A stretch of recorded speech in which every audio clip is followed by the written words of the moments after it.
Hello and welcome to Chapter 3, Gross Anatomy and General Organization of the Central Nervous System. I'm Dr. Julie Kodev. Let's go ahead and get started.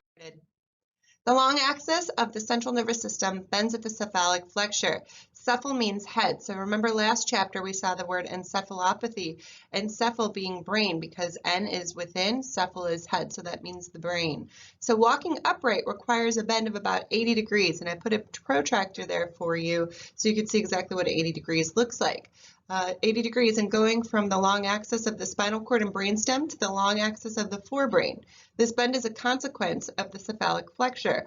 So if you look at the top picture on the left, you're going to see telencephalon, cephalic flexure, and the cervical flexure there. And then further into the differentiation of embryology, so a little further along in pregnancy there, you're going to see the teldi, mesmet, mai differentiating out.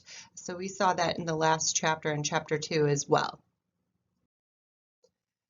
Looking here, this is to orient you to your anatomy. So last quarter, in quarter 1, we were associating caudal with inferior when we were talking about things like the spinal cord. But here, when we talk about the brain, caudal is going to be posterior. So remember, caudal actually means tail. So inferior is actually going to be the ventral aspect of the brain. And then rostral, remember rostral towards the nostril. So rostral is going to be anterior. And then dorsal is going to be superior. So before it was on the back, right? But now it's going to be here. So we think about a fish over there with his dorsal fin. So dorsal and superior go together. Now we're looking at our brainstem. So our brainstem is the medulla oblongata, or we call it medulla for short, the pons, and the midbrain, in that order from inferior to superior. And you're going to see that over and over again. And we're going to talk about that a lot. And we're going to talk about a rule of 4s with where are the cranial nerves that we introduced in chapter 1.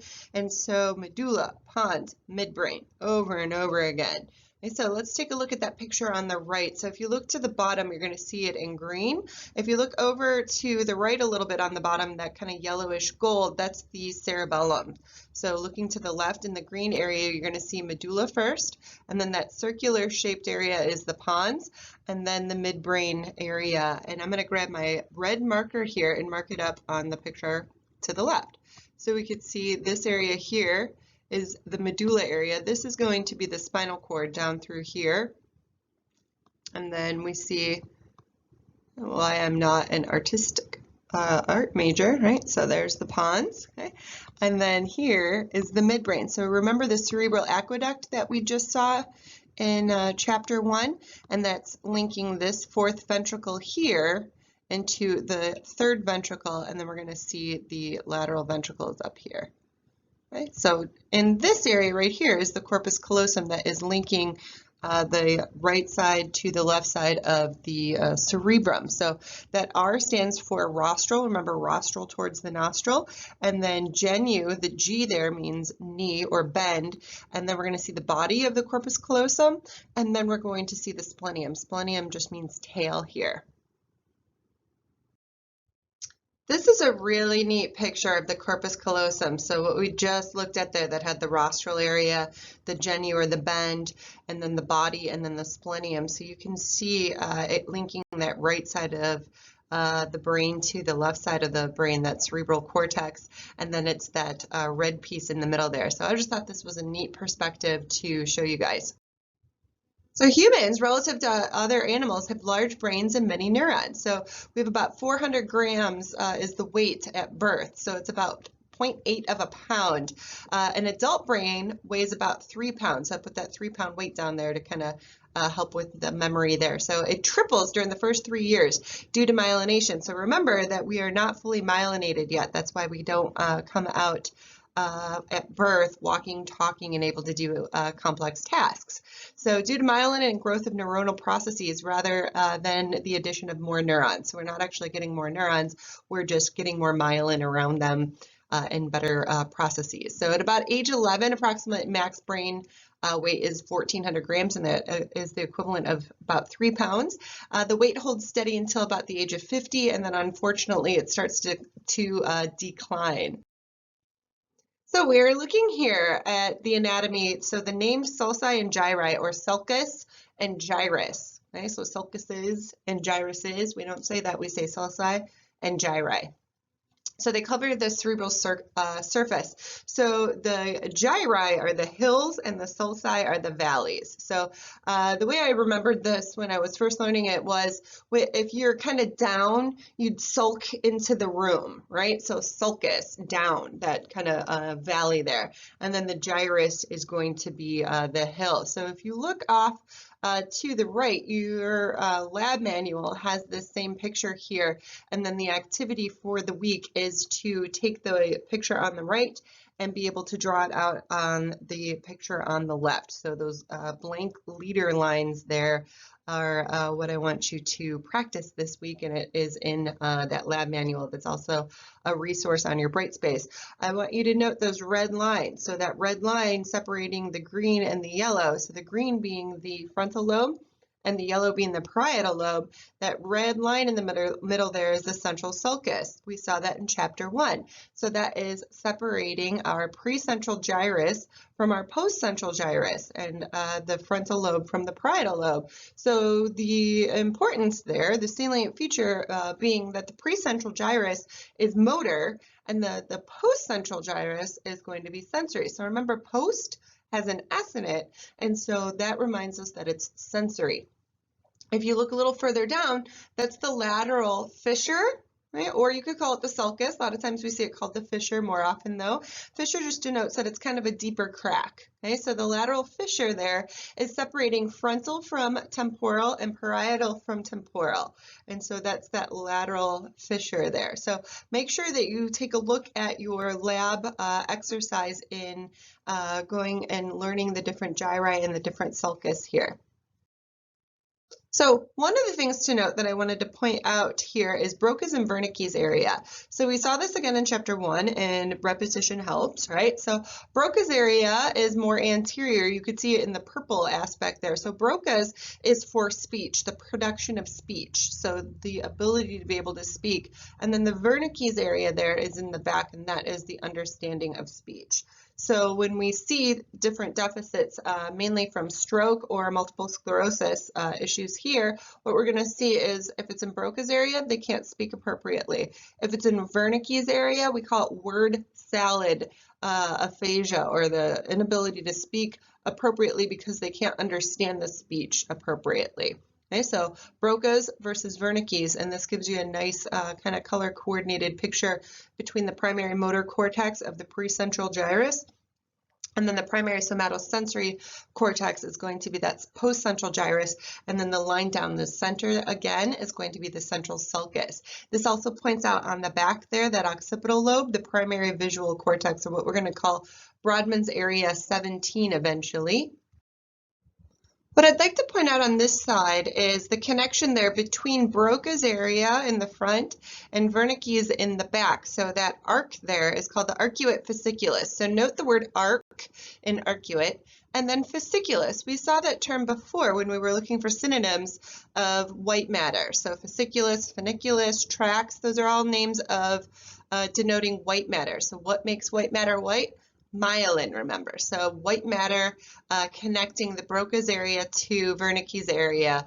And if there's an issue here, so some sort of lesion here from multiple sclerosis, or if the person had a stroke and it affected this area here, we would see something called a conduction aphasia. So different types of aphasia that we'll get into when we talk more pathology, but I wanted to introduce that language there for you. So Broca's to Wernicke's is the arcuate fasciculus. Each central hemisphere includes a frontal parietal, occipital, temporal, and limbic lobe area here. So limbic lobe not traditionally characterized as one of the lobes of the brain, but Nolte page 61 puts that in there, so I wanted to put that in there for you. And we reference Nolte because your MBCE references Nolte and chooses their board questions off of this book. So we go with what they say.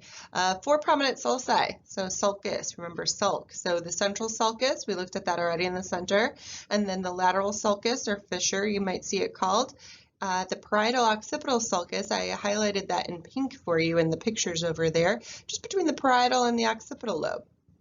Then we see the cingulate sulcus together with the preoccipital notch, so the cingulate gyrus of the limbic lobe. Okay, so cingulate gyrus is going to be just above that corpus callosum. So that first C shape, corpus callosum, C for corpus callosum, and then another C shape on top of there that I highlighted in green for you is the cingulate gyrus, or cingulate, sulcus. So the sulcus is going to be the line or the divot, and then the gyrus is going to be the next hill above that. Together with that preoccipital notch and parts of a few other sulci are used to divide each cerebral hemisphere into 5 lobes. Limbic lobe is interconnected with other limbic structures, so some buried in the temporal lobe. So here we're looking at the cingulate gyrus that is in purple. So you can see the cingulate gyrus of the limbic lobe just above, kind of on top of that corpus callosum. The parahippocampus, para is just around or near, okay, so it's near the hippocampus, so parahippocampal gyrus. And then you can see the uncus there in green at the bottom. So the uncus, we think of the uncus sometimes when we talk about ADD, we'll see structural changes in the uncus with ADD and ADHD kids. The hippocampus, we could see that area. Cortical component of the limbic system is what this is. So these areas have to do with the emotions. So limbic system is emotions and memory. So memory is about emotional events. So we won't necessarily remember all the details, but that quick remembrance of we liked this or we didn't is what keeps us safe. So Diencephalon, remember that we wanted to look for the word part thalamus whenever we're talking about the Diencephalon. So it's thalamus, hypothalamus, epithalamus, subthalamic nuclei. Also going to be part, the retina is also going to be part of that, and the third ventricle. The thalamus here means inner chamber. So thalamus is this kind of switching station that everything is kind of coming through, remember. So it's going to go spinal cord, medulla, pons, midbrain, thalamus, and then the thalamus is going to be that grand central station that's going to decide where does this information go next, and it's going to go up to the cerebral cortex, and then think homunculus man on where it's actually going. Another little picture here to kind of remind you of the general anatomy. So at any point in time, just pause at these pictures and kind of reorient yourself. But we've seen this one before. I just like to give you them every once in a while to kind of test your ability. A couple things on the thalamus here. So it's bilateral egg-shaped nuclei that form the superior lateral walls of that third ventricle. So remember, we're going spinal cord, medulla, pons, midbrain, thalamus. Right? And then thalamus, we call it that switching station, that grand central station, and then it's going to decide, basically, if you will, what type of information it is and where it's going to send information to what aspect of the cerebral hemisphere. So we think about homunculus man when, is it coming from the foot? It's going to be more medial. Is it going to the hand? Then it's going to be more lateral. So we have, it's about 80% of the diencephalon. It's bilateral nuclei connected by interthalamic adhesions. So the books are telling us right now that the interthalamic adhesion doesn't really have the function like the corpus callosum does. So corpus callosum is connecting the right and the left cerebral hemispheres, and it has function of like, think of the interstate highways there. So information highways coming from right and left side of the brain. The interthalamic adhesion they think is just structural right now, but if we study anatomy and physiology long enough, we know that there isn't something that's just structural. But if they ask you on the test questions, it's just stromal, it's not, it's just structural, it's not necessarily functional at this time, but I bet you in the next couple of editions they'll switch that up, and we'll see that it does have connections. Contains several nuclei, we'll look at that on the next slide, named for locations, and these nuclei project and receive fibers from the cerebral cortex. So let's go ahead and look at that. Here are thalamic nuclei. So the green aspect is the back area there. And when we get to this chapter, it has its own chapter. So we're going to look at chapter 16. Nolte is going to be the thalamus and the internal capsule. And so I'll teach you how to draw this, and it will be okay. Okay, so we'll just take it bit by bit. That back area there in green, the pulvinar is posterior. So we remember P for P, posterior pulvinar. And then the medial geniculate body is going to be for hearing relay. And then lateral geniculate body is going to be for part of the visual relay system. So each and every one of these little jelly beans here has a function that we'll understand, but it gets its own chapter in and of itself. But then it sends information out to whatever aspect of the brain. So we think homunculus man for the somatosensory of the body, of upper and lower extremities, and then different aspects like medial geniculate for hearing, and then lateral geniculate for the visual pathway. So our thalamus here, main thalamic function, again, to act like a relay station, information coming into the cortex, sorts, edits, and relays, so ascending input, so things like impulses coming from the hypothalamus. So remember, hypothalamus is going to be where neuro meets endocrine, endocrine being hormonal. Okay? So regulating emotion and visceral function via neuro becoming hormones. Impulses from the cerebellum, so think balance and regulation that way, and basal nuclei, so regulating motor as well, to help direct motor cortices. Cortices is just cortex, but plural. Okay?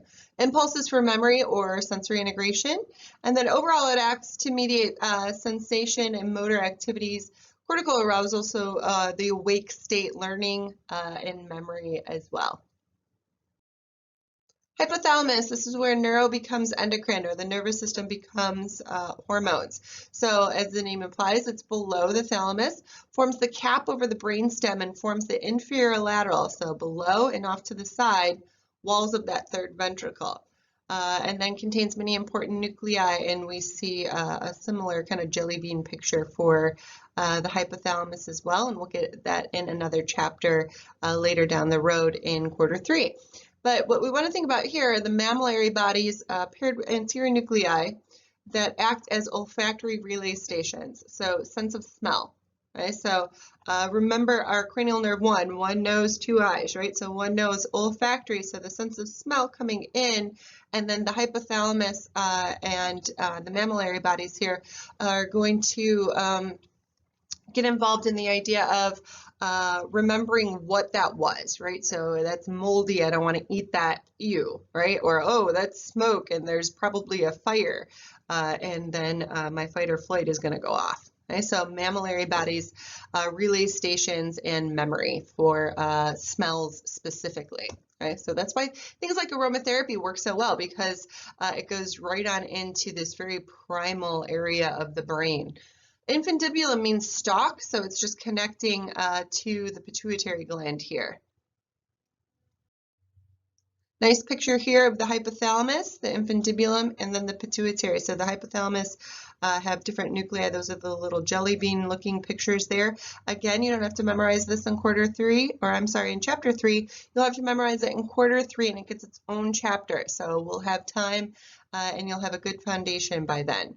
So you can see in the picture up top, that purple area, and then it's blown up in the area below. And then hanging off of those jelly bean areas, you can see that stalk, or the infundibulum, and then the 2 areas of the pituitary gland. So there's an anterior pituitary and a posterior pituitary.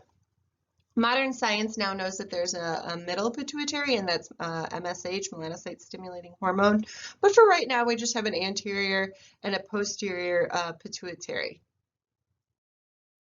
Hypothalamus, where neuro becomes endocrine. So it's the main visceral control, viscera meaning internal organ, remember, and regulating center that's vital to homeostasis or balance. So our chief homeostasis controls, so controlling our autonomic nervous system, or the sympathetics, that fight or flight, and the parasympathetics, that rest and digest. So examples are going to be our blood pressure, heart rate, and force of that heartbeat. So we need energy in order to run or fight. Okay, so that blood pressure is going to go higher up when we are stressed out, and so we need to run it out. It's giving us fuel in the idea of pressure that way, and it's also going to bring our blood sugar up as well for the actual fuel. Initiates physical responses to emotions. So check your pulse when you're scared. You're going to have a higher pulse. Check your blood pressure on your patient when they're in pain or anxious. It's going to be a little bit higher. in order to meet the need of that stress. So part of the limbic system, or that emotional response system, perceives pleasure, fear, rage, all sorts of emotions and biological rhythms and drives. So the drive for food, the drive for water, and the drive to procreate in order to survival of the species. Hypothalamus is also regulating our body temperature, so like sweating and shivering. So thalamus is going to be our kind of main control. I'm sorry, not thalamus, thyroid, different TH word. So thyroid is going to be our main control for our regular kind of set point, but hypothalamus is going to crank up the heat or cool us down. So we think of this more with temperature control for things like fever and such. So it regulates hunger, satiety in response to nutrient levels, blood levels, or hormones. Regulates water, balance, and thirst. So this is super important as practitioners. A lot of times patients are going to come to us and they're going to want to lose weight. They're going to need to lose weight in order to get healthy. And that's that idea of wellness that we're going to counsel them on how to do that. Easiest trick in the book there is for dietary change is add more water. So sometimes we get a idea in our head that we're hungry, but we're actually thirsty. Because it's the hypothalamus that's regulating this for us. So that thirst kind of gets confused with hunger, and then we decide we want to eat something, and we're still thirsty, and so we think that we're still hungry, even though we have a feeling of fullness. So most of us are familiar with that feeling, so make sure that we are telling our patients that that's normal, and that if they drink more water, that'll actually start to curb the hunger because of the control of the hypothalamus here. And this is going to regulate sleep-wake cycles as well. So we're going to associate that with the pineal gland as well when we talk about that, and how the pineal gland in response to darkness is going to methylate serotonin to melatonin, or melatonin, in order to help us fall asleep. But hypothalamus is the main control here over all of our glands, basically. So it's going to be the hypothalamus, and then it's going to go down to the pituitary, and then the pituitary is going to go to the gland that's actually in charge of whatever the function is. So this is the master control here, the main switch. So here's a nice picture of the thalamus. It controls endocrine system functions, so secretions to anterior and posterior pituitary. So you can read this, but really this is just the introduction aspect. So I don't expect you to know all of the information here, just the basics, because again, we have a specific chapter for this in and of itself. So this is just the overview of the basic terms here. Pituitary, so we have anterior and posterior pituitary. Again, we don't have to memorize this yet, but when you do, this looks a little overwhelming at first. But the way to study anatomy, this is a really great example, because if we look here, anterior pituitary, posterior pituitary, look off to the right there, that's the posterior pituitary, or a lot of times you just hear it called post-pit. Ant pit, post-pit. Okay, so post-pit, it's just two things, ADH and oxytocin. So ADH is antidiuretic hormone. Diuretic, so D-I-U-R, diuretic, just mean UR there tells us urine. So diuretic makes you urinate. Okay, so antidiuretic makes you not urinate. The idea there is to regulate blood pressure by regulating water.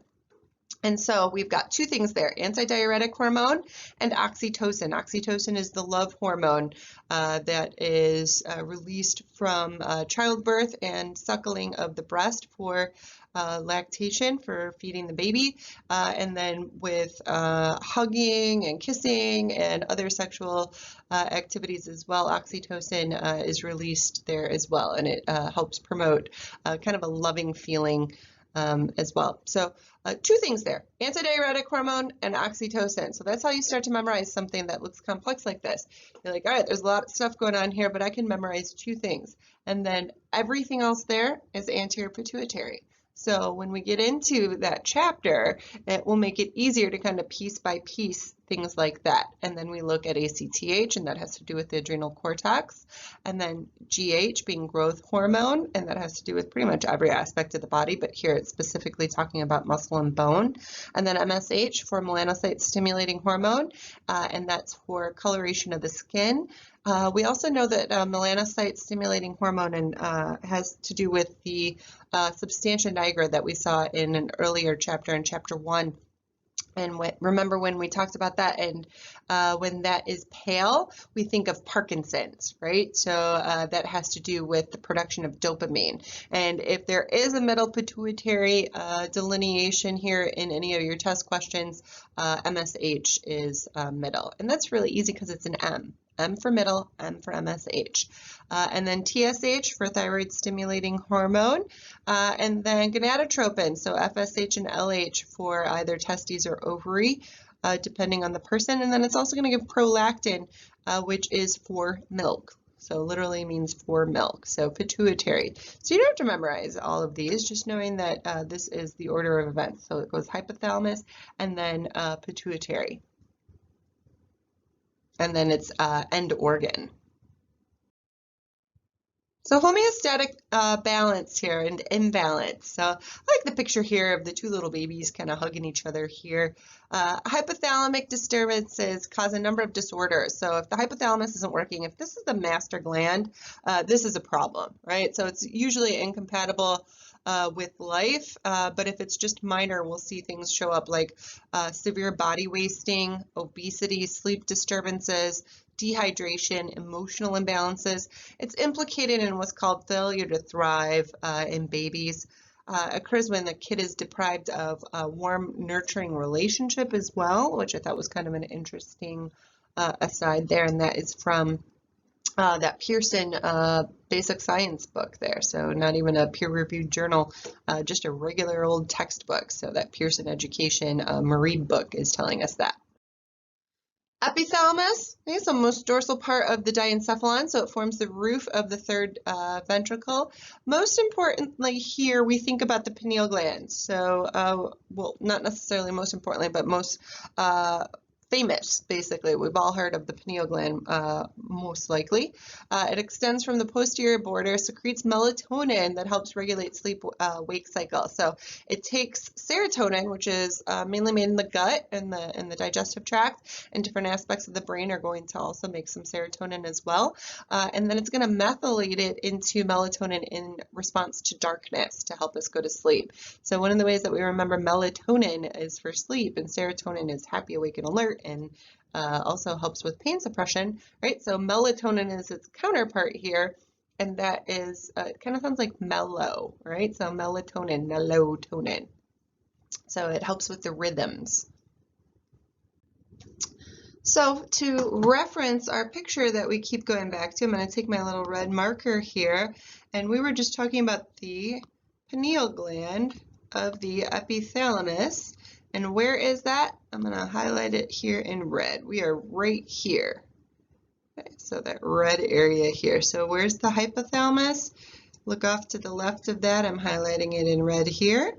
And then the infundibulum, and then the pituitary, anterior and posterior pituitary area here.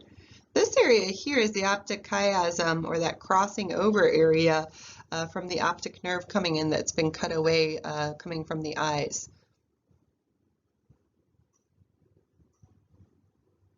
Good.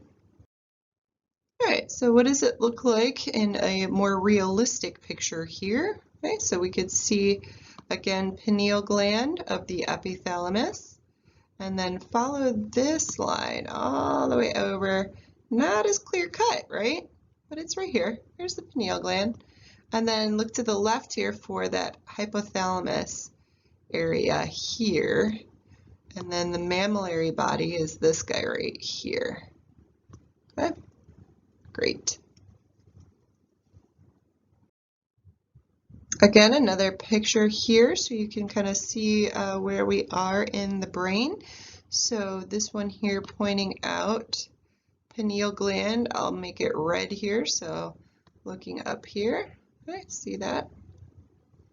And then hypothalamus area, this area right in here, and then there's that optic chiasm right there, that crossover, and then we have the optic nerve that would be coming out to an eyeball, okay? Good.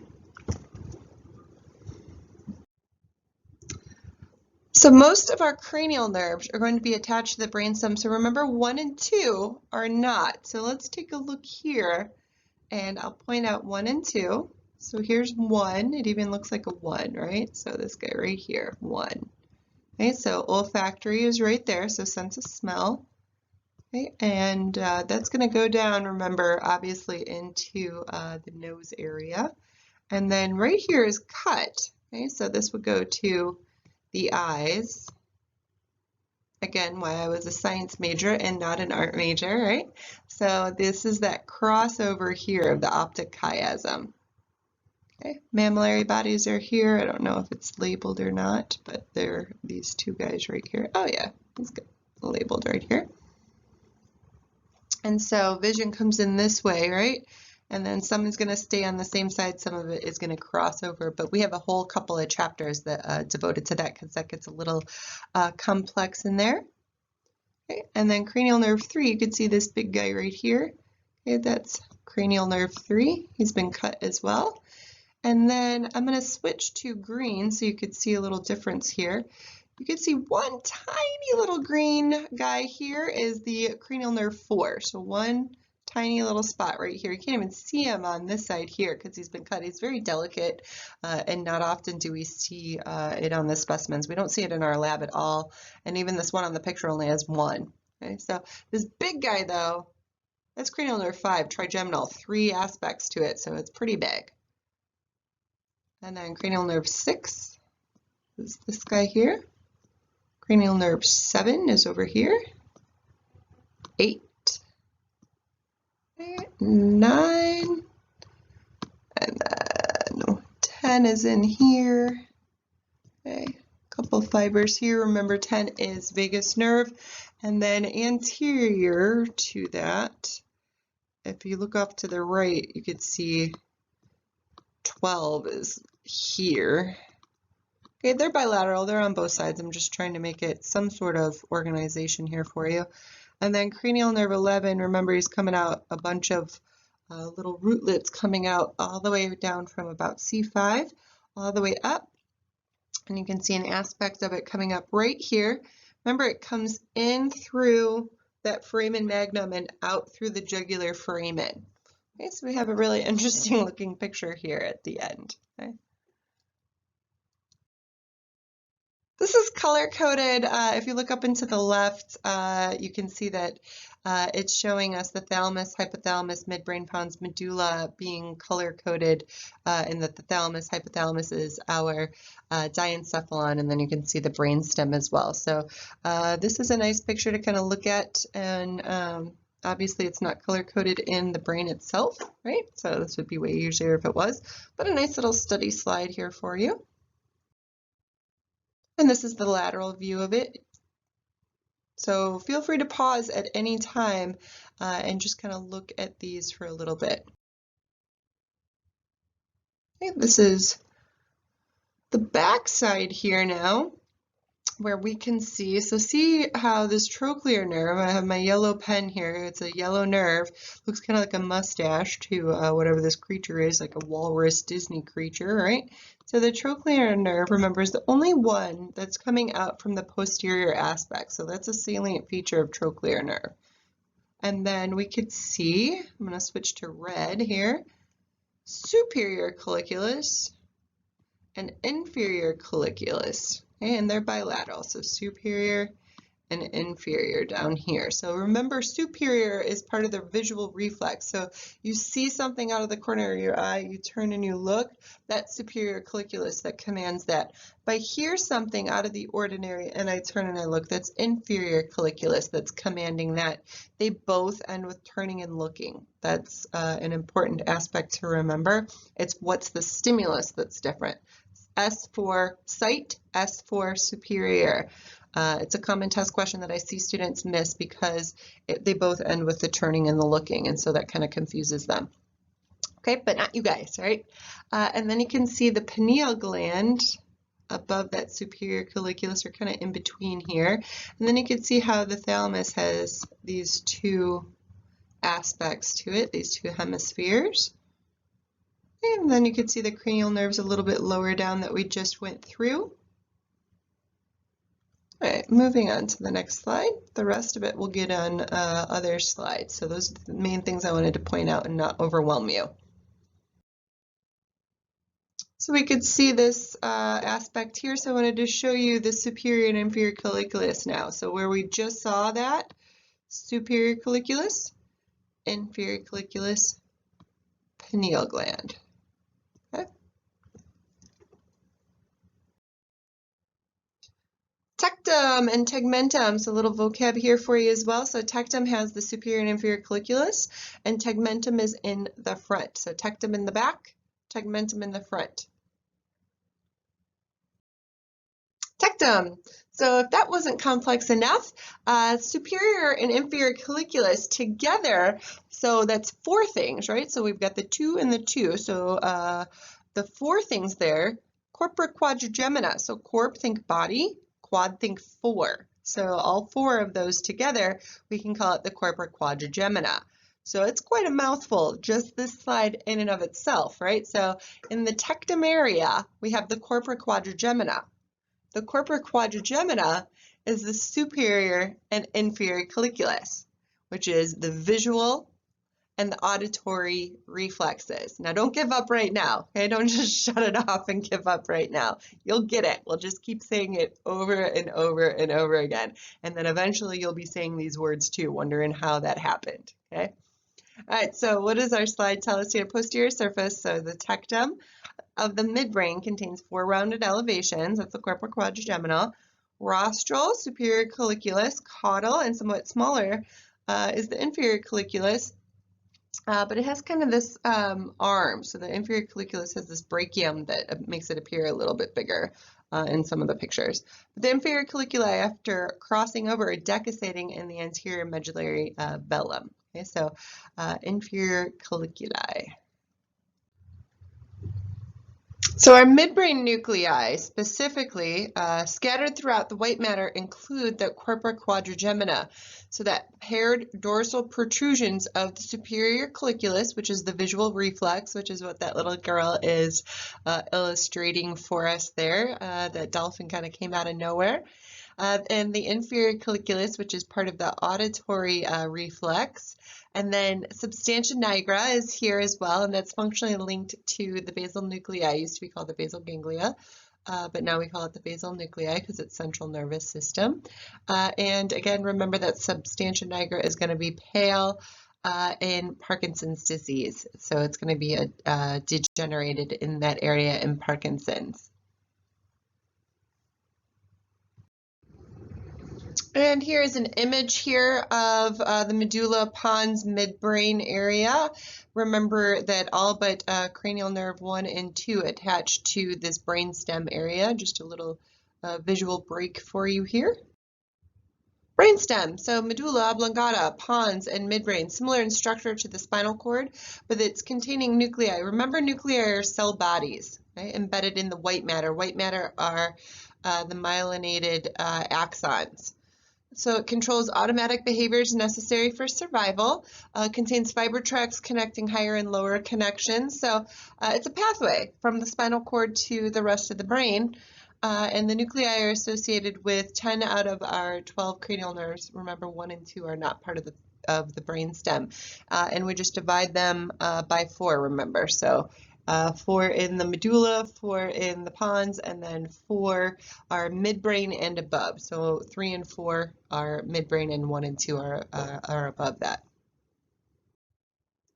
Midbrain, located between the diencephalon and the pons, we see our cerebral peduncles, those two ventral bulges that contain pyramidal motor tracts. They are form the pillars that hold up the cerebrum, and the cerebral aqueduct is that channel running through the midbrain that connects the third and the fourth ventricles. We also see that periaqueductal gray here, so that's the autonomics, pain control, serotonin. So we'll see the nuclei that control cranial nerves 3 and 4. So if you want to learn more about the periaqueductal gray, which I find fascinating, so I like to kind of stop and look stuff up when we talk about periaqueductal gray, and I found this paper a little while back and added it into this PowerPoint. And it talks about electrical stimulation of the periaqueductal gray has been shown to cause the release of serotonin, norepinephrine, and glycine in the spinal cord. And if that's interesting to you, it was to me, you can look it up on this website here, and it goes into greater detail. Midbrain, so what's here? Nucleus, relay sent nuclei for some descending limb flexion. So we'll talk about the rubrospinal tract, which is going to give us this kind of flexion protection response of the upper extremities specifically. Tiny little bit into lower extremities, but when we answer the test questions, it's upper extremity. And it's part of the reticular formation. You can see the tract over there, the rubrospinal tract in red, coming from the red nucleus, ruby red. Okay. And that's a picture of our flexion protection. So gives this kind of flexion protection. Neurologically, when we're challenged, that's what we're going to do. What we're looking here, though, this is going to be a classic presentation for someone that had a stroke. So if the red nucleus was affected here, we're going to see them stuck in this position here. So one of the things that I like to do with a patient that's stuck in this position is I like to activate the extensors, so the opposite of the flexors here. So we can put a TENS unit on the tricep and try and get a little bit of activation of the tricep, which is going to play around with the agonist-antagonistic approach to things. So if they're stuck in flexion, how are we going to get them out of that at the cord level? Maybe if we get a little bit of input from the tricep, we might get them a little bit of relief for just a moment in time into that aspect. And even just that tiny little bit helps them out a lot, makes them feel a whole lot better. Red nucleus, so this is obviously Homer Simpson in the flexion protection fetal position, and not unlike the Simpsons, maybe they know, right? Because look at, he's on top of a red nucleus or a red circle carpet here. So those Simpson writers, they're pretty clever when they do stuff. So coincidence? I don't know, maybe. Cross sections through the brainstem here, so you can see the red nucleus, that's pretty obvious there. And then just below the red nucleus, you're going to see that substantia nigra, or that black substance right here. And then above here, that's the cerebral aqueduct. And around that, the periaqueductal gray. So it's kind of beige in this picture, because when we actually look at the brain, the gray area is beige instead of gray. It's just how it goes. We could see the ocular motor nucleus, or the cell bodies for cranial nerve 3 are hanging out here. And then the reticular formation is here. This is the medial lemniscus. Lemniscus means ribbon, and then medial just tells us it's in the middle. And medial lemniscus is going to be a pathway for our dorsal columns, which are the tracts fasciculus cuneatus and fasciculus gracilis. We don't have to memorize them now, but if we start hearing the words, eventually when we get to it, we'll be a little more familiar with them. So we call them the dorsal columns, or the fasciculus cuneatus and gracilis, when they're in the spinal cord. And then once we get into this area here, we're going to be calling it the medial lemniscus, or this middle ribbon, and then it's going to go up into an aspect of the thalamus called the VPL, and then up into the cerebral cortex. So we don't have to know any of that yet, but if I start introducing these words now, by the time we have to know them, you'll be a little more familiar with it. So we could see further down some of the fibers of that pyramidal tract that we talked about there. So cortical spinal tract, pyramidal tract.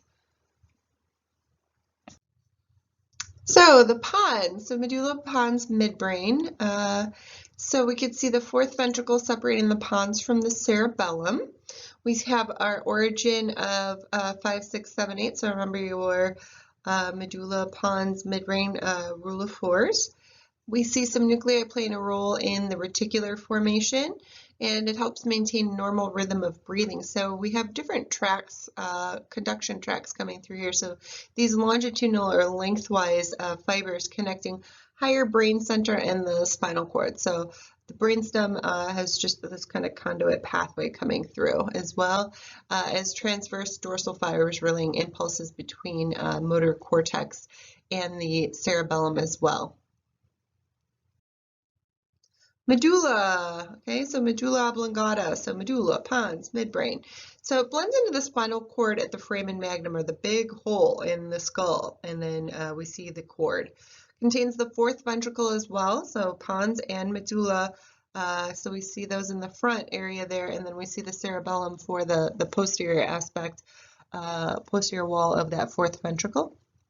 Continuation here into the central canal. So this open space is now going to be the central canal for the cerebrospinal fluid in the middle of the cord.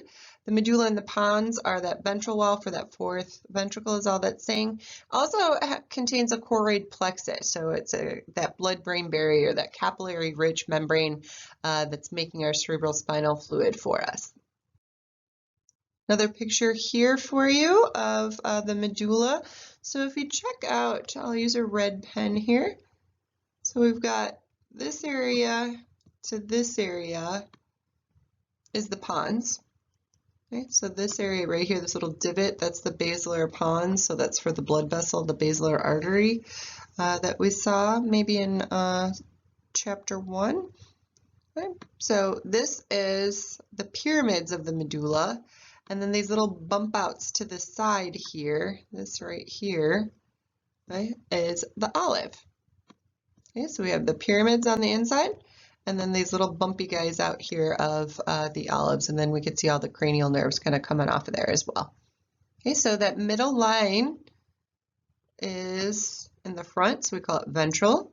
It's in the middle, so it's median, and it's this sulcus, so it's that line. Okay, so ventral, median, sulcus.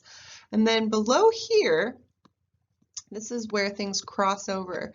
So the pyramidal decussation. Okay, so our cortical spinal tract is going to cross over here. So right side of the brain controls the left side of the body. This is where that crosses over. Okay, so right cerebral cortex, left cerebellum, left side of the body. That's the connection, and then vice versa. Our medulla oblongata here, so cranial nerves 9, 10, 11, and 12. We can see the vestibular and cochlear nuclei. So balance and hearing, mediate responses that maintain our equilibrium or our balance. We can see the nucleus cuneatus and the nucleus gracilis. So those words that I mentioned earlier, the dorsal columns, the fasciculus cuneatus and fasciculus gracilis, those are tracts in the spinal cord, and the nuclei are here. Okay, so this area here is part of that relay center for sensory information coming from our spinal cord. So conscious proprioception, position sense, vibration, things like that. And we'll get into that in more specifics, but right now just introducing that as part of the medulla. So in our picture to the right here, you can see the pineal gland, and then the corpora quadrigemina are those 4 bumps underneath that, the top 2 being the superior colliculus, the bottom 2 being the inferior colliculus. And the superior one, remember, for sight, S for superior, S for sight, and that's the visual reflex, right? And then the inferior one is the auditory reflex. You could see the cerebellum, the area there is going to be, the cerebellum has been cut away. Okay, so we see the cerebral peduncles, or the stalks that would hold that on. So in the center area here, that's not really labeled, but this is going to be the 4th ventricle. We call this the rhomboid fossa. So see that kind of kite shape here? That's a rhomboid. So remember, your rhomboid muscles in the back had that same kind of kite looking shape to it. The cuneate tubercle, gracile tubercle, you're going to see that interchanged with the word nucleus there. So nucleus cuneatus, cuneate tubercle, same. Nucleus gracilis, gracile tubercle, same thing. And then a little bit lower down in the spinal cord, we call it the tracts of the fasciculus cuneatus and the fasciculus gracilis. And again, we'll hear that a lot more. So I don't expect you to understand it from this this one slide. So they're kind of goofy sounding words at first, right? Cerebellum.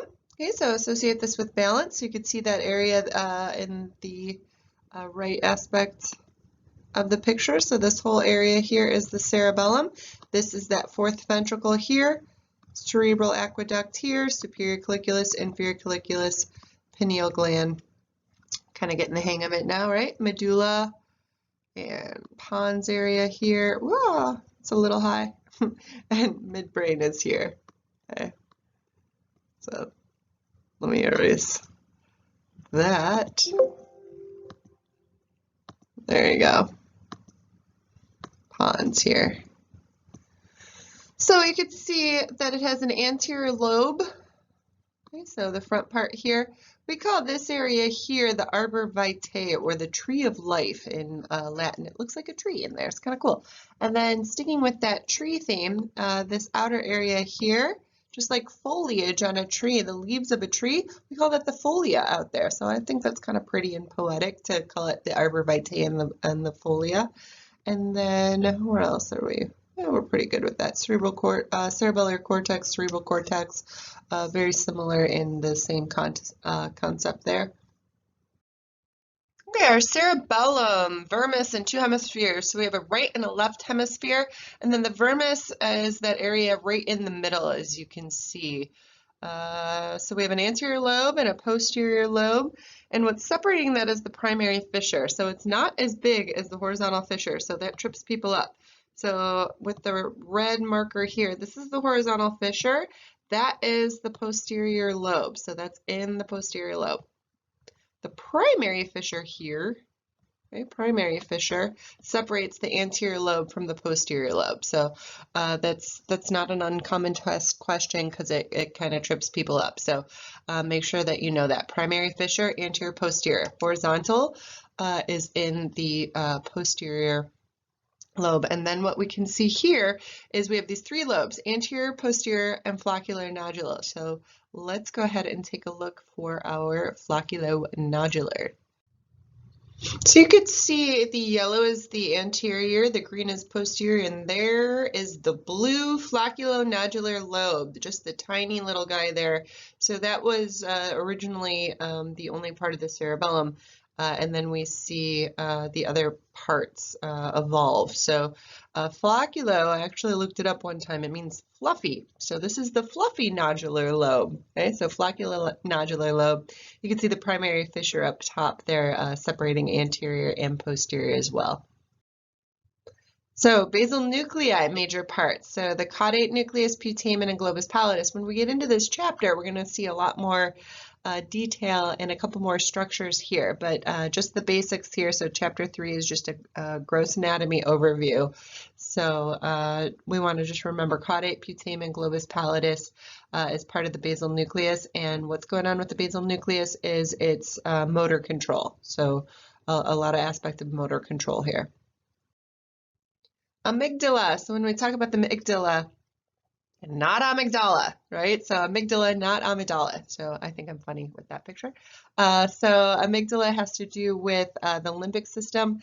And when we associate amygdala, we think of anxiety is what I think of, because A for A, amygdala, anxiety, or emotional responses to stress. Okay, so hippocampus also going to be part of the major limbic structures here. So that stress response, emotional response, good and bad emotional responses, and memory.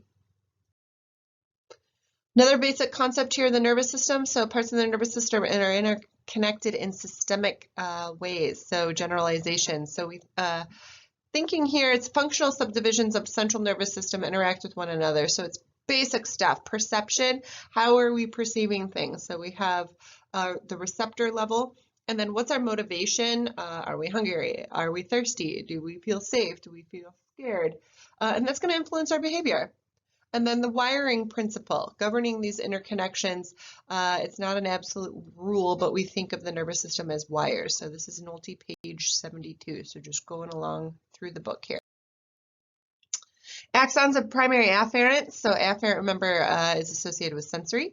And lower motor neurons convey information to and from the central nervous system.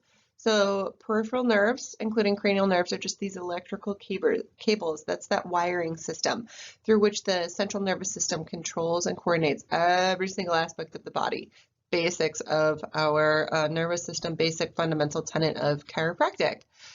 Primary afferents are sensory fibers that convey information into our central nervous system. So everything coming in to brain and spinal cord area, those are the primary afferents coming in. Lower motor neurons, that's the stuff coming out. So that's the efferent. So central nervous system on its way out, going to make us move our muscles or make the glands secrete different hormones. So fibers that convey a message to skeletal muscles, directing them to contract. And then we'll talk more about the autonomic fibers associated with this when we get into that chapter. Axons of the primary afferents enter with the central nervous system without crossing over the midline. So the cell body is in the sensory ganglion.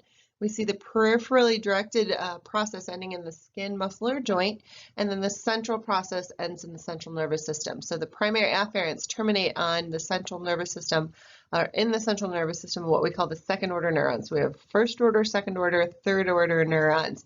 And the way I look at these is kind of like extension cords. So we've got one extension cord to another cord to another cord. So with few exceptions, the receptive endings, cell body, and central terminals of a primary afferent are all on the same side, so ipsilateral, same side. All right, so this is page 73 if you're following along in your book. Axons of lower motor neurons leave the central nervous system without crossing the midline is continued here. Central nervous system induces muscle contraction via messages conveyed by the axons of lower motor neurons. Lower motor neurons is just going to be abbreviated LMN. So they have their cell bodies within the central nervous system and axons that travel through peripheral nerves to end on the ipsilateral or the same side muscle fibers. And you can see that's a picture of the cord, and we see the primary afferent neuron coming in blue, and then the secondary neuron there, and then going right on out the lower motor neuron. So this would be some sort of reflex arc happening here. Important aspect here from page 78 in your book, somatosensory inputs participate in our reflexes, so the pathways from the cerebellum and pathways to the cerebral cortex. So you can see the picture there. It's that blue from the slide previous coming in, the second order neuron going up to the brain as well, and then skipping over into the muscle. So a reflex, remember, you're going to like step on a tack and then you're going to jump off of it without even thinking. But so that's that red, the blue to the red to the green. But then what's also happening is that it's sending a message up to the brain as well. And then you look at it and go, whoa, what was that? And then you process it. So there is the quick get off of it reflex, and then there's the processing. So it's sending a message up as well. So let's see here. Most types of sensory information do at least 3 different things: feed into the local function as the reflex, distribute to both the cerebral cortex via the thalamus and the cerebellum, an individual primary afferent together with the inner neurons, with which it's connected commonly does all 3. Primary afferents are drawn as though each has only a single process, but in reality typically have hundreds of branches. So just reminding you that it's not just that one kind of nice clear-cut line. And then you could see the third order neuron up in the brain. Okay, so you could see the blue coming in. Okay, so into that dorsal horn, into that gray area, and then synapsing into the reflex, and then also coming up, and that red area going to the cerebellum, and the thalamus is a little bit higher up, and then right there at the thalamus is where it turns from red to blue, or that kind of lighter blue, and that's that third order neuron, then going into the cerebral cortex, into the appropriate area. Think about homunculus man. So if it's lower extremity, it's going to go more medial. If it's upper extremity, it's going to go more lateral. Somatosensory, so we're talking about this word here a couple of times, and I just wanted to make sure that you guys had an understanding for somatosensory. So body sense, position sense would be proprioception, really. So somatosensory, body sense, pain, temperature, touch, proprioception, kinesthesia, stereognosis. So what's stereognosis? What that kid is doing right there. So that's neuro rehab right there. So that's how kids learn. They play, And then if there's an issue with your nervous system, this is what we do for neuro rehab. So how do you find something in your purse? Well, how do you know that's your cell phone in your backpack, right? Or your pen or whatever you're looking for? So you're not seeing it, you're feeling it, and that message is being conveyed to your brain. So that's that stereognosis. So gnosis, G-N-O-S-I-S right there, that means to know. So prognosis, diagnosis, okay? So a state of knowing. So kinesthesia versus proprioception, those two words are pretty similar, so we wanted to define that. So kinesthesia, ability to discriminate joint position, relative weight of body parts, joint movement, including speed, direction, and amplitude. So kinesthesia, some of you were probably kinesiology majors, so that's the study of movement. So this is movement, okay? So when we're moving, where are we in space? Proprioception is joint position sense and awareness of joints at rest is the difference. Okay, so that's an important concept there. So kinesthesia, awareness of movement. So tester moves the subject's extremity or joint. So you're moving them around. Okay. About 10 degrees by holding bony prominences with finger grip, and the subject is asked to describe the direction up, down, and out. So this isn't something you're going to do with your normal nervous system patient. This is somebody that maybe has really extreme MS or has some sort of paraplegia, or a stroke victim would have issues happening here as well. So proprioception. Tester moves the subject's extremity joint through the range of motion and then holds it in a static position. Subject is asked to describe the position or duplicate it with the other extremity. Again, not really something we do with the general patient, but somebody that has some sort of nervous system issue. Somatosensory pathways to the cerebral cortex cross the midline and pass through the thalamus. So contralateral, so when we're talking these different terms, let's make sure we define them. Opposite side. Right? And then info for your right hand reaches the contralateral post-central gyrus, post with the S, sensory. So right side of the body, right side of the cerebellum, opposite, left side of the cerebrum. This is a great slide here. So looking at blue here, that primary afferent neuron, we saw this, that receptor in the skin coming in. And then we're going to call this a second order neuron here. So a first order and a second order neuron coming in. And then this is the thalamus right here. Okay, so this right here. Let me erase that and show you that a little bit better. So you could see this whole structure here is the thalamus, and that's where the second and third order neuron are going to meet up. So sometimes this is a little tricky, and then it's going up into that homunculus area here in the cerebral cortex according to where we are. So maybe the foot would be about here, right? And then the lower extremity, and then up into upper, and then face would be about here. So looking at this, like extension cords, right? So you have the one extension cord here, so like the outlet in the wall, right? And you got an extension cord here, and then you need another one, and then you needed another one to get to where you're going. It's basically the way that I look at that.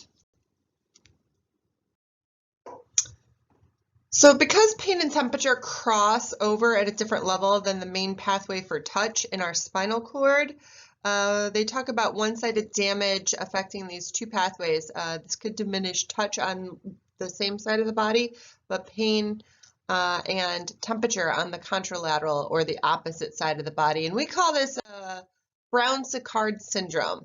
Okay, so we'll get into this when we talk about our spinal cord tracts a whole lot more. I just wanted to introduce the name to you so we can kind of start to get an idea about it. So what we're looking at here, I'm going to use my red pen here.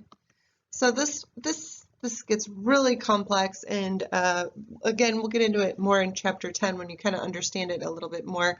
But here are those posterior columns, or the dorsal columns, or that fasciculus cuneatus and gracilis. These two guys here are fasciculus gracilis. These two guys here are fasciculus cuneatus. So we'll just call them the dorsal columns for right now to kind of keep it simple. So these guys here go up, same side, cross over at the medulla, and then these guys here, okay, so opposite side here, okay, loss of pain and temperature, we're going to call that spinal thalamic tract, okay, so he's going to cross over, okay, so he's coming in right here, synapse is here, crosses over and goes up this way, okay, so this guy's going up same side, this guy is going up the opposite side. This guy is coming down, okay, corticospinal tract on the same side. So that's why it's so goofy and so hard, and that's why we introduce it now. So when you see it again and again and again and again, like maybe the 7th time it'll click, right? So when we knock out this side here, everything that was on that one side gets knocked out. So stuff that crosses over, a problem. And then stuff that goes up the same side. So there's another picture I put here for you as well to kind of explain it. Again, not what I'm going to test you on in chapter 3. We see it again in chapter 10, and then I promise it'll get easier. Somatosensory cortex contains a distorted map of the body. So to remind you again that this is that homunculus man that I keep mentioning. And somatosensory, sensory here, post-central gyrus. Motor here, pre-central gyrus. So the central sulcus is this line here. The sulcus is right here in the middle. Okay. And then medial aspect is the lower extremity here, and then this would be looking at it right here, okay? And then lateral is going to be upper extremity, and then face here. And when we do neuroacupuncture, we actually needle not into your brain, because think about how thick your skull is, right? Some of us have a thicker skull than others. So when we needle into here, we're picturing homunculus man, sensory and motor as well, and then kind of playing around with the idea of that, and it seems to work really well. I can't all the way explain it, but that's the fun part of trying to explain the science behind why different modalities work. So an idea of homunculus man there. So Nolte, page 80. Homunculus man to me looks like this, right? So this is the traditional model of homunculus man. So if you look, the face and the hands and the tongue are huge on homunculus man, lots of real estate on the brain. And so it kind of looks like Steven Tyler or Mick Jagger, right? Depending on what generation you are. Okay, so homunculus man. See? Look at how big the face is. Okay, big the faces here, and then the hands, and then the feet. Okay. Each side of the cerebellum, so again, cerebellum, we want to think of balance, receives information about the same side of the body. So same side of the body, same side cerebellum, opposite side cerebrum. Right side of my body, right side of my cerebellum, left cerebrum. So when we do neuro rehab, we want to keep that in mind, okay? Cerebellum receives large amount, we're good with that. Coordinated movements, uncrossed, ipsilateral, same side body, does not go to the thalamus, and it can be as few as 2 neurons, so those extension cords that I was talking about. Higher levels of central nervous system influence the activity of the lower motor neurons. So lower motor neurons subject to a variety of influences. So it's going to be that reflex circuitry that we looked at, the descending impulses from the brainstem, so medulla pons midbrain, the automatic posture adjustments from the vestibular nuclei, like why don't we fall over, right? So we don't even have to think about it. Corticospinal tract, so that's movement from the cortex to the spine, so from the brain to the spine, so movement. Collection of fibers descending from cell bodies in the motor area, so think that motor homunculus man of the precentral cortex and terminate in the spinal cord. These are upper motor neurons, so upper motor, lower motor. So we see systemic maps found in the motor cortex, just as in somatosensory, so homunculus in the motor, homunculus in the sensory. And the cell bodies of the corticospinal neurons are distributed in the precentral gyrus, similar to homunculus man. So damage to corticospinal tract causes weakness on one side of the body, or hemiparalysis is what we call it. The reflexes can still be intact, but they'd be hyperreflexive. So lower motor versus upper motor neurons here.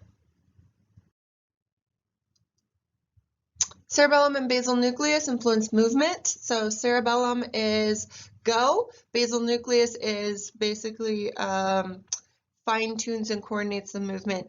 So when I think about the basal nucleus, I think about a dog on a leash. The leash holding the dog back is the basal nucleus. So restricting and fine-tuning the movements. So they have few or no outputs of their own that reach the cord. This is Nolte page 81 in your book. Indirectly acts by affecting the activity of the motor areas of the cerebral cortex.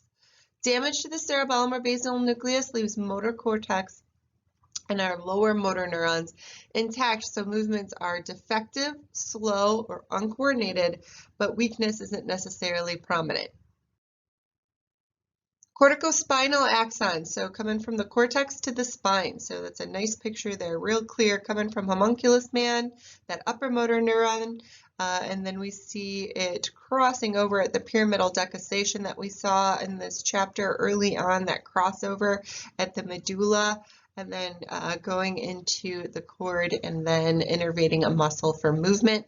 So damage to one cerebral hemisphere can result in both somatosensory deficits and weakness in the opposite arm and leg. We've seen that patient with a stroke that has paralysis on one side of the body because of damage to the opposite or contralateral side of the cerebrum. Excuse me. A relay in the thalamus is not required for output. So coming in, yes.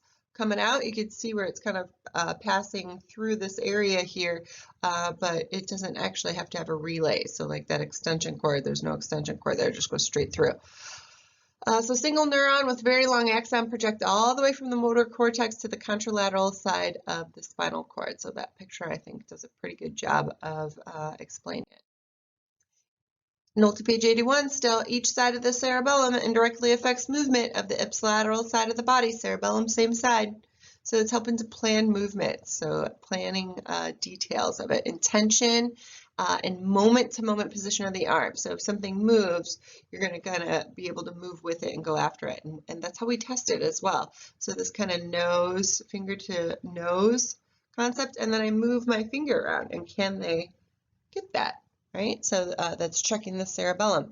So lesions here can cause intention tremor. So an intention tremor would be my pointer here, okay, my little clicker for the PowerPoint.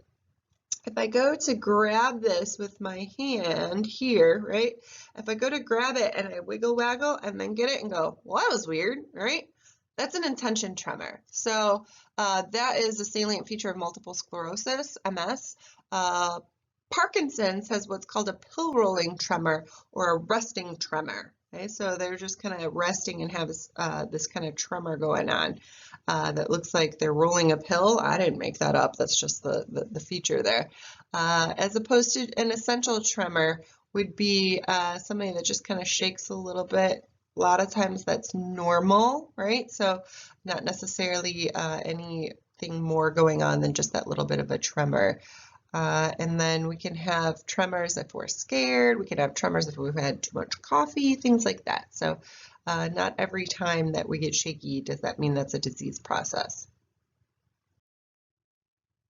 Basal nuclei of one side indirectly affects movements of the contralateral side of the body. So cerebellum, same side. Basal nuclei, opposite or contralateral. Basal nuclei participate in planning movements a somewhat different way than cerebellum. Cerebellum is more go, and then basal nucleus is more refine this movement like the leash on the dog, right? So one set of this cortex, basal nuclei, thalamus circuitry resides in each half of the forebrain. So damage to the basal nuclei on one side causes problems with movement on the opposite side. So basal nuclei not prominently involved in adjusting ongoing movement. That's more cerebellum. That's going to adjust that ongoing movement. Woo! we made it to the end. So chapter 3 is a lot of information, but don't get bogged down with the details. All of those structures, most of those structures have a chapter later on in the book specifically to give you more information about that. So this is just the overview to introduce those terms to you, introduce those structures to you, so when you hear them again over and over and over again, later on, maybe it will start to become second nature to hear those terms and be able to kind of incorporate that into your vocabulary. So I don't expect you to know the specifics from any of that information. Go check out your Brightspace quiz for chapter 3, and that'll give you an idea of the stuff that I think is important. And again, we're going to get all of that information piece by piece, more specific, more details, and a whole lot slower, just trying to introduce those terms to you here in chapter 3. So keep going. You're doing a great job. It's a lot of information. Reach out to me with any comments, concerns, or if you just want to say hi, I'm here for you. That's my job, and I like my job. So feel free to interact with me. So you have my email and that cell phone number. So go ahead and text me anytime you want. All right, so I will see you for chapter 4.